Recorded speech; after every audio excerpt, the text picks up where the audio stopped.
한국외식업중앙회장이 공개석상에서 이해찬 당대표에게 내가 지난 총선 때 말이야 돈도 쓰고 사람도 풀고 이렇게 대통령 당선을 위해서 민주당을 위해서 애썼는데 비례대표 하나 주쇼라고 요구해서 논란이 되고 있습니다. 들어보시죠.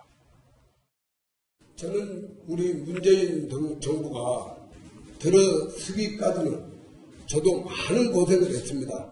권선택 시장과 손에 손을 잡고 운동 실질적으로 했습니다. 또 지난번 통영 보선 때도 저희 단체같이 단결된 단체가 없을 겁니다. 내년 4월 13일에는 연동제가 법적으로 개정이 되면 비례대표는 당연히 우리 이해찬 충남 출신 대표님께서 한 자리를 주셔야 합니다. 지난번 대통령 선거 때도 20만 명 진성당원을 만들어서 5대 1단지에 1억을 들여서 우리는 지지 성명한 바도 있습니다. 저희는 이 당에 대해서 결코 버림받을 수 없습니다. 우리도 표가 있습니다.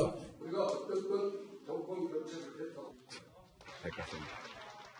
박수영 기자, 지금 이해찬 대표 면전 공개석상에서 우리가 대선 때도 애쓰고 총선 때도 돈 썼으니까 비례달라라고 요구한 게 상당히 이례적인데 저게 어떤 자리이고 이해찬 대표의 저때 현장 반응은 좀 어땠습니까? 이례적인 게 아니라 전 처음 본다. 처음 본다. 네, 공개적으로 저런 얘기하는 건 처음 봤는데 일단 저 자리가 어떤 자리였냐 하면 여당과 이 자영업자들의 애로사항을 좀 듣고 어떻게 하면 좋을지를 좀 정책을 좀 논의해보겠다라고 해서 마련한 자리였습니다. 저런 자리에서는 보통 우리가 뭐 때문에 힘들다 이런 점을 좀 개선해달라라는 건의를 여당에게 하고 그런 건의가 어떻게 하겠다라고 여당이 이제 화답을 하는 형식인데 저 자리에서 저런 얘기가 나온 거죠. 보시는 것처럼 이해찬 대표 굉장히 아예 밑을 쳐다보고 굳은 표정으로 대꾸도 하지 않는 것을 볼 수 있는데요. 아까 영상에서요? 네, 그렇습니다. 재결창균 회장이 저런 얘기를 하자마자 그 회의는 바로 비공개 회의로 전환이 됐습니다. 갑자기 저 얘기 나오니까 비공개로. 네, 비공개로 전환되고 기자들에게 다 나가라, 카메라도 다 치우고 이제 얘기를 시작했는데 이해찬 대표가 굉장히 불쾌했다고 해요. 그러면서 비례대표를 그렇게 요구하는 거 말이 안 된다라고 딱 잘라 얘기를 했다고 합니다.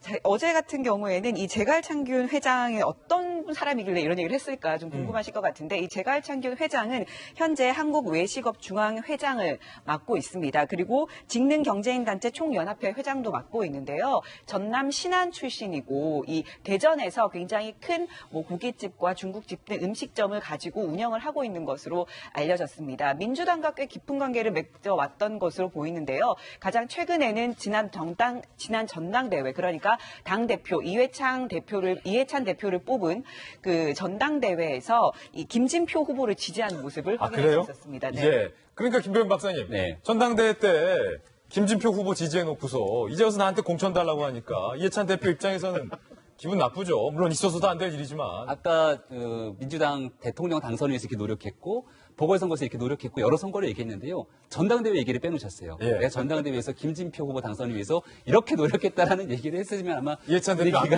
분위기가 굉장히 좀 어색했을 것 같다는 생각이 드는데요. 네. 요식업회 회장을 하면서 조금 전에 얘기했던 것처럼 직능경제인단체 총연합회라고 하는 조직을 함께 회장직을 맡고 있는데 당시 전당대회에서 김진표 후보를 강력하게 미는 모습들이 언론을 통해서 공개된 바가 있었습니다. 저희가 알고 있을 정도면 이해찬 대표가 모르지 않았을 거다라는 생각이 드는 대목이고요. 정무적인 판단이 중요한데 일단 그런 정무적 판단에 대해서 조금 떨어지는 것이 아니냐가 첫 번째 지적.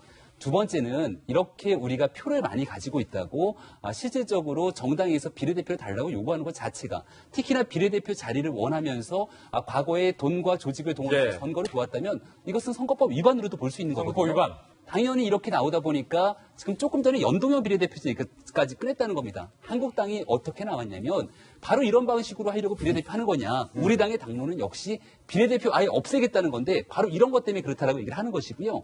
마지막 한마디는 외식업 회장 아니겠습니까?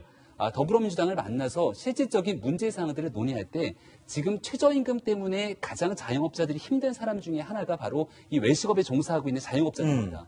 그런 목소리를 담아내서 현 정부에게 가장 쓴소리를 내뱉어도 부족함이 없는 상황에서 이 비례대표를 요구했다는 것은 정말 있을 수 없는 얘기겠죠. 일단은 어제 저 현장에서 이해찬 대표께서 잘 끊었어요. 잘했어요, 대응을. 불쾌한 기색으로 공천 요구는 안 된다라고 잘 끊었는데 정천 의원님.